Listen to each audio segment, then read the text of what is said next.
Hi all and welcome to Shame Games. तो भाई साहब, मापा और उसके अचीवमेंट्स, इनकी कामयाबियों पे तो मतलब हम सभी हैरान हैं। हर हफ्ते एकदम ज़बरदस्त रिजल्ट देते हैं यार ये लोग। इस बार तो एपिसोड ने एकदम मज़ा ही आ गया। हम इस बारे में बाद में बात करेंगे क्योंकि यहाँ पे बहुत सारी चीज़ें हैं समझने और डिकोड करने के लिए। सबसे पहले तो मेरी मतलब हवा ही टाइट हो गई थी पूरा एपिसोड देख के। हाँ, कुछ जगह पे एनिमेशन थोड़ा सा वीक था, जिस पे इन्होंने ब्लरी फ्रेम एडिटिंग इफेक्ट डालने की कोशिश करी थी। उस टेक्निक से इन्होंने क्या करा, एनिमेटर्स ने जो है फ्रेम रेट कम कर दिया था और एडिटर्स को उनके बीच में ब्लर डालना पड़ता है।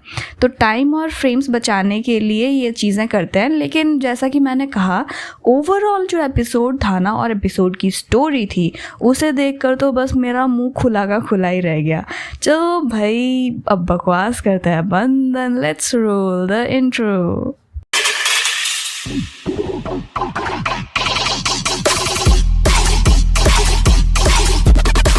तो भाई साहब, लास्ट एपिसोड शॉकिंग था, ठीक है, बट कहीं ना हमें ये था माइंड में, ऑलरेडी पता था कि भाई गोजो नहीं मरा होगा, ठीक है। तो एक चीज़ थी, हमें थोड़ा सा आइडिया था उस एपिसोड के बारे में। शॉकिंग था but still it was like fine, एक फाइन लाइन थी। लेकिन ये जो एपिसोड था ना भाई, आग लगा दी है इन लोगों ने इस एपिसोड में। मतलब रिको को बेरहमी से मारने के बाद तोजी जो है वो आता है और सुगुरु के साथ में अजीब तरीके से I would say it's a dance, ठीक है, मुझे ऐसा लग रहा था। ये कॉरिडोर में जिस तरीके से भाग रहे थे, it look like they are dancing. So time delay करके ये बताता है फॉरबिडन वर्ल्ड कैसे बना था और इसके चारों तरफ इतनी सारी कॉरिडोर्स क्यों हैं। इन चीज़ों के बारे में बहुत डिटेल में ये लोग बातें करते हैं। अगर सब कुछ मतलब जैसा ये लोग सोच रहे थे उस तरीके से होता तो बेसिकली जो सुगुरु और ये लड़की रीका है, ये लोग कॉरिडोर्स में घूम के, चक्कर काट के और दरवाज़ा खोलते हुए मिडल तक पहुंचते, जहाँ पर रिको को जो है ये सामा को पकड़ा देते and that would be the end. तो अगर जैसा सिचुएशन इन लोगों ने सोचा था वैसा होता तो हमें ये पूरा का पूरा फॉरबिडन वर्ल्ड जो है वो भी अच्छे से दिख जाता कि इसका स्ट्रक्चर कैसा है, इतने कॉरिडोर्स क्यों और किस तरीके से ये एक गेट खोल के अंदर तक जा रहे हैं।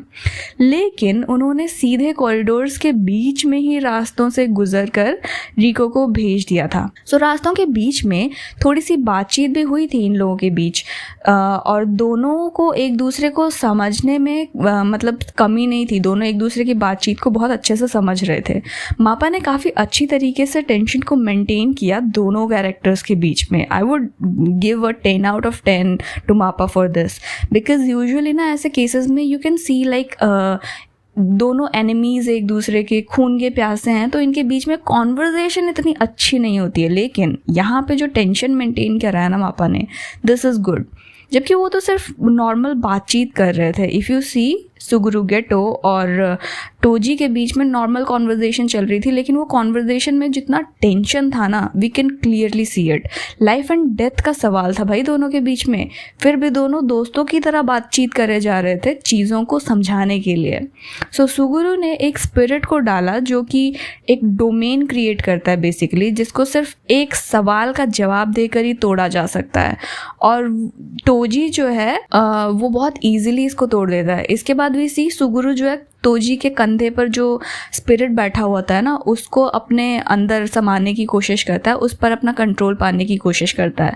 लेकिन बहुत इजीली टोजी उसको हरा देता है और उसके सीने पर एक बड़ा सा क्रॉस मार्क लगा देता है। Dude, this was so good to watch. तो हकीकत में ना टोजी ने यहाँ इस फाइट में अपर हैंड हासिल नहीं करा था अभी तक, क्योंकि वो रिको की डेड बॉडी को स्पेशली स्टार रिलीजियस ग्रुप को पहुंचाने जा रहा था।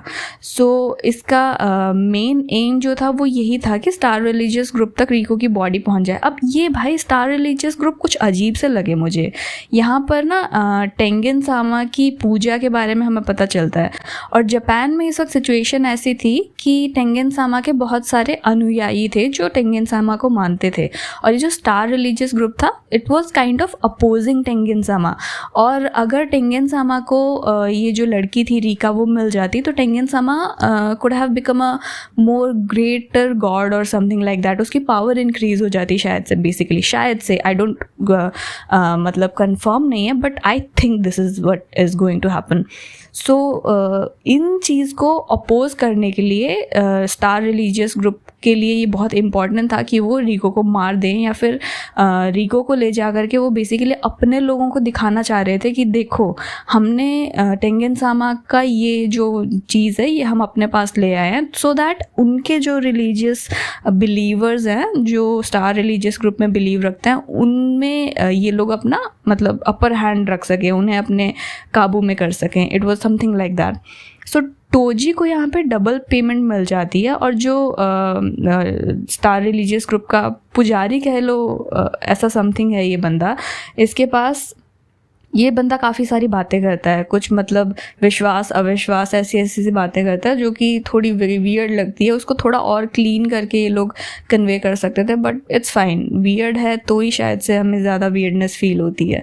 बट एक बहुत ही बेवकूफ़ इंसानों जैसी ये थोड़ी सी बकवास कर रहा था, जादू टोने की बातें हैं और ऐसी चीज़ें कर रहा था, तो तोजी उसे वहीं पर ही छोड़ देता है और वो अपनी मनमानी करता हुआ बाहर निकल आता है। सो अब टोजी और स्टार रिलीजियस ग्रुप के बीच में, आई टोल्ड यू ना पहले एपिसोड में कि एक मिडल मैन है, तो इस मिडल का मैन का नाम जो है वो है शियू, याद रखना इसको। सो शियू और टोजी के बीच में यहाँ से बाहर निकलने के बाद एक अजीब सी कॉन्वर्जेशन होती है, ठीक है, जो मुझे बहुत अजीब लगी। अब मैंने मांगा पढ़ी थी, मांगा में ये कॉन्वर्जेशन मुझे इतनी ऑड नहीं लगी, लेकिन एनिमे में ये कॉन्वर्जेशन भाई बहुत अजीब है, मतलब तुम भी सुनोगे तुम्हें भी अजीब लगेगा। मुझे तो डाउट होने लगा था इन लोगों के रिश्ते के एक्सटेंट पर कि किस लेवल पे है। सो पूरा प्लान हुआ था और वो बेसिकली खुलेआम छुप छुप के ऐसे मिलने की बात कर रही थी, और तोजी उसे बोल रहा था कि जैसे तुम मतलब अमीर लोगों को किसी रेस्टोरेंट में ले जाते हो ना, अपने क्लाइंट्स को फैंसी रेस्टोरेंट में ले जाते हो, ऐसे ही मुझे भी एक फैंसी रेस्टोरेंट में ले जाओ। अब भाई ये शियू कौन से क्लाइंट्स को फैंसी रेस्टोरेंट में ले जा रहा है, और ये क्लाइंट कौन है basically? It was very weird. मतलब अभी तुमको मैं बता रही हूँ तो तुम्हें इतना ऑड नहीं लग रहा होगा, जितना तुम वो सीन देखोगे तो तुम्हें ऑड लगेगा। कौन से क्लाइंट भाई, कौन से क्लाइंट आ रहे हैं शियू के पास? शियू ऐसा कौन सा काम करता है? क्या वो किसी तरीके का मतलब मेल एस्कॉर्ट तो नहीं है? That's what I thought. मेरे दिमाग में सबसे पहले यही चीज़ आई थी। फिर शियू ने ना वापस में इसे बोला टोजी को कि तुम तो किसी चीज़ के पैसे वापस भी नहीं देते हो। I mean excuse me Toji, you are so good at fighting and all, इतना सारा तुम पैसा ले रहे हो और तुम इसको पैसा भी वापस नहीं करते हो। और किस चीज़ के पैसे मांग रहा है वैसे? ये किस चीज़ के तुम पैसे and fancy restaurant? It felt like ये दोनों आपस में किसी डेट की बात कर रहे हैं, टू बी ऑनेस्ट। सो शियू ने वो बहुत ही ऑड सी स्माइल के साथ बोला था, तो इससे मुझे काफ़ी डाउट हुआ इस बात के पीछे क्या मतलब है, क्या सबटेक्स्ट है। कई चीज़ें हो सकती हैं, लेकिन मेरा दिमाग जो था वो गलत तरीके से ही जा रहा था, रॉन्ग साइड में। फिर शियू ने कहा था कि मैंने पहले ही डिसाइड कर लिया है कि मैं अब से तुमसे सिर्फ मतलब तभी मिलूँगा जब या तो मेरे पास तुम्हारे लिए कोई काम होगा, अदरवाइज हम लोग जहन्नुम में मिलेंगे। मे बी जापनीज़ में they are speaking about some other context, कुछ और होगा डिफरेंट, लेकिन इंग्लिश में वो टोटली खो चुका था। तो मैंने मांगा पैनल में देखा था, as I already told you, उसमें थोड़ा नॉर्मल कॉन्वर्जेशन था, लेकिन ये एनिमे में थोड़ा वियर्ड हो गया। उसमें ना शियू जो है वो सिंपली बोलता है तुम तो प्लान कर रहे हो, पैसे ही ना दो ना तुम मुझे, बस दैट्स इट। इसके बाद हमारा सबसे बेस्ट एंड कूल पार्ट, ठीक है, जिस चीज़ का हम लोग इंतज़ार एक्चुअली में कर रहे थे। सो गोजो की एंट्री होती है, और इमेजरी जो गोजो की बनाई है ना इन लोगों ने इस एंट्री पार्ट में, नेक्स्ट लेवल है डूड। गोजो बीच में हवा में तैरने लगता है and it felt like Gojo पागल हो गया है। मतलब यूजुअली ना हमने फर्स्ट सीज़न में देखा गोजो को, और जेजे के ज़ीरो में भी हमने गोजो को देखा। गोजो में पावर है, ठीक है, बट हमें कभी भी ऐसा फील नहीं हुआ कि गोजो पगला गया है अपने पावर के बीच में। यहाँ पे जैसे ही गोजो की एंट्री हुई ना, we see him and even Toji उसको मतलब देख के एक बार को हैरान हो गया था, एंड काइंड ऑफ अभी फेल्ट लाइक तोजी के अंदर डर बैठ गया था उसे देख के। इवन एक पॉइंट पर Toji said that Gojo is high and as viewers हमें भी लगा जैसे तो गोजो को अलग नशा हो गया है, गोजो ऐसी बातें कर रहा था और ऐसी हरकतें कर रहा था as if he is high.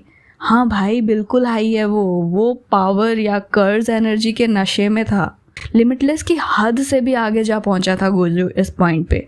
तो जेनोस पैराडॉक्स जो है वो एक कदम और नज़दीक आ गया था मैजिक का रूट चुनते हुए, लेकिन इस प्रोसेस में उसने और ज़्यादा इनफाइनाइट डोमेन्स या फिर ऐसे कदम क्रिएट कर लिए थे जो कि रूट तक पहुंचता है। बेसिकली आज जो हम गोजो देख रहे हैं ना, ये सेम गोजो तो था नहीं जब अपने टीन एज के टाइम पे। तो गोजो धीरे धीरे करके अपने आप को इम्प्रूव करता चला जाता है एंड जिस पॉइंट पे अभी हम गोजो को देख रहे हैं ये वो पॉइंट है जहाँ पे गोजो हैव अचीव्ड एवरीथिंग। शायद ये एक स्टेप रेफरेंस है कि भाई जिसमें इन्फिनिटी के लिमिट्स तक पहुंच गया था गोजो। मज़ा आया भाई, बहुत मज़ा आया इसमें।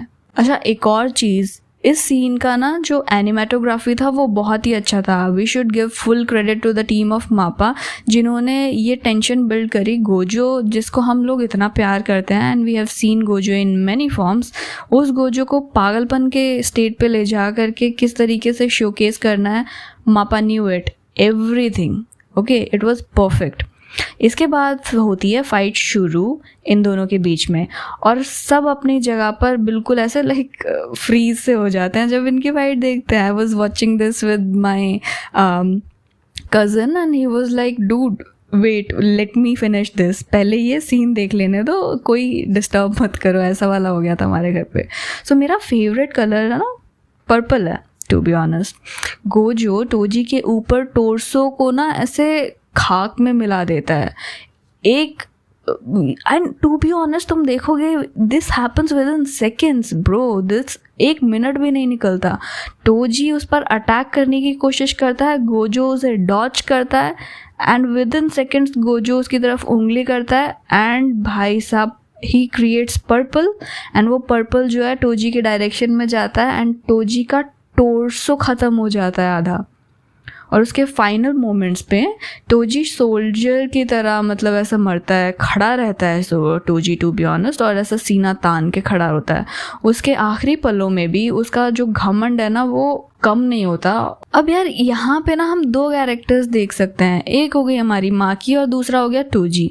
भाई माँ की भी तो एक बंदी है, उसके अंदर भी तो कर्स पावर्स नहीं है, बट उसने अपने पावर्स को किस तरीके से यूटिलाइज किया और टोजी ने अपने आप को किस तरीके से यूटिलाइज किया, this was bad. Toji, I felt like Toji is not a very good character.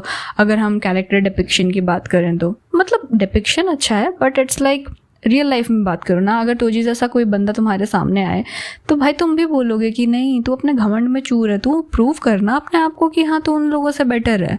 इस तरीके से थोड़ी कि उन्हीं को ही मार दे। अब मरते मरते ना टोजी एक और चीज़ बोलता है गोजो से। वो गोजो को बताता है कि 2-3 साल में मेगुमी जो है, Megumi is going to be sold out, ऐसा समथिंग बताता है एंड ही सेज कि Gojo can do whatever he wants to do with Megumi. First of all बहुत मतलब पहले भी जब मेगुमी का नाम आया था सीज़न के स्टार्टिंग में और अभी जब मेगुमी का नाम आया, वी कैन क्लियरली सी कि Toji don't feel any kind of affection with Megumi. कई बार तो हमें ऐसा लगता है कि टोजी उसका असली बाप भी है या फिर मतलब बस he is just doing time pass. अच्छा पूरे टाइम पे हमें ना कहीं पर भी मेगुमी की माँ के बारे में कोई डिस्क्रिप्शन नहीं मिलता है, but Toji is constantly talking about him and जैसे कि मैंने पहले भी बोला था कि टोजी जो है वो मेगुमी का बाप है। अब एक और चीज़ कि भाई हमें तो ये चीज़ पहले पता नहीं थी ना सीज़न 1 में, अब हमें पता चल रही है कि गोजो ने मेगुमी के बाप को मारा है। अब इस चीज़ का फ्यूचर में क्या असर पड़ने वाला है, this is going to be interesting. जब मेगुमी को ये सच्चाई पता चलेगी कि गोजो ने ही उसके बाप को मारा है तो वो कैसा फील करेगा। So it is going to be interesting to see कि जब उसे पता चलेगा कि that Gojo has killed his father तो सिचुएशन कहाँ पे आ जाएगी। सो हम देखते हैं एंड क्रेडिट सीन के बाद कि एक लाल आसमान है, ऑरेंज नहीं लेकिन एकदम ही खूनी लाल रंग का आसमान। यूजुअली कुछ गड़बड़ होने का संकेत होता है ना इस तरीके का जब सिचुएशन बनता है लाल आसमान। तो हम देखते हैं कि सुगुरु टोजी के बॉडी के आसपास से एक कीड़े की तरह जो है जो नज़दीक आता है उसके बॉडी के, और शायद हमारे अगले विलन की ओरिजिन स्टोरी होने वाली है। That's what I feel. हम देखते हैं कि सुगुरु एक लाल बेसमेंट तक चला जाता है इस हालत में भी, एंड जहाँ पर एक मतलब क्राउड जो है वो इन लोगों का अपलॉज कर रही होती है, तालियां बजा रही होती है और तालियों से स्वागत कर रही होती है। यहाँ पे शिंजी जैसा एक सीन होता है जहाँ पर रिको के बॉडी को लेकर सुगुरु के पास जाता है हमारा गोजो। यहाँ पे इन दोनों के बीच में बातचीत होती है, एंड टू बी ऑनेस्ट ये जो सीन था ना, it was even more creepier than जो गोजो का अपीयरेंस वाला सीन था। ये देखो, गोजो सजेस्ट करता है कि वो चर्च के सारे लोगों को मार दे, कोई कर्ज यूज़र ना बचे, लेकिन क्या ये उसका प्लान था? I mean Gojo is not such a person कि वो बिना बात के इंसानों को मार दे। माना कि स्टार ग्रुप ने ये सारा सिचुएशन क्रिएट किया था, लेकिन ये लोग डायरेक्टली इन्वॉल्व तो नहीं थे इनमें। इस चर्च में जो लोग बैठे हैं वो लोग तो डायरेक्टली इन्वॉल्व नहीं थे, और Gojo is not that personality कि वो किसी को भी ऐसे ही मार दे। तो कुछ चीज़ें अभी भी उधर हैं जो कि बहुत वियर्ड हैं। सो ये सारी चीज़ें जो हैं, this might be going to help us to create the narrative कि आज की डेट में गेटो जो है उसने एक अलग पाथ क्यों चुन लिया है, और क्यों Geto is like a big villain आज की डेट में। सो गोजो जब बोलता है कि मास मर्डर कर देते हैं सबको, तो सुगुरु जो है वो काइंड ऑफ उसे रोकने की कोशिश करता है, और सीन ना यहीं पे एंड हो जाती है। बट वी सी गोजो सुगुरु को ये बताता है कि he is not feeling anything. अगर आज की डेट में ये सब मर भी जाते हैं तो गोजो को कोई फ़र्क नहीं पड़ेगा। This was very weird and not so Gojo like, right. So दोनों का स्टैंड क्या है और कौन मोरली करेक्ट है यहाँ पे, ये क्लियरली दिख रहा है कि गेटो फ्यूचर में एक विलन बन रहा है। लेकिन क्या बस हम देखते रहेंगे इन चीज़ों को? रीज़न क्या है क्या नहीं है, वो सारी चीज़ें तो हमें पता चल ही जाएंगी आगे आगे। जेजेके के लिए तो भाई बातें कुछ मतलब अलग ही लेवल पे हो रही हैं आजकल। इंटरेस्टिंग होता चला जा रहा है, एक एक एपिसोड में इतनी सारी चीज़ें खुल के आ रही हैं ना कि अभी देखो, अगर मैं पूरे सीज़न को मिक्स करके एक वीडियो बनाती तो ये इतनी सारी चीज़ें डिस्कस ही नहीं हो पाती हैं यार एक वीडियो में। So that's why I have choose कि नहीं भाई, जुजुत्सु काइसन जो है वो है ही ऐसी चीज़ कि हम एक एक चीज़ को एक्सप्लेन करें। सिंपल चीज़ें थोड़ी हैं भाई इसमें। तो फ्यूचर के जो एपिसोड्स हैं वो ज़बरदस्त और एक्सप्लोजिव होने वाले हैं, I can tell it. So भाई अब बकवास करते हैं बंद, and this is where it ends. मैंने अपना इंट्रो वाला डायलॉग यहाँ मारने की कोशिश करी थी, पता नहीं किस लिए। खैर, सो एपिसोड यहीं पे ख़त्म होता है, and I will see you in my next video. So तब तक के लिए बाय।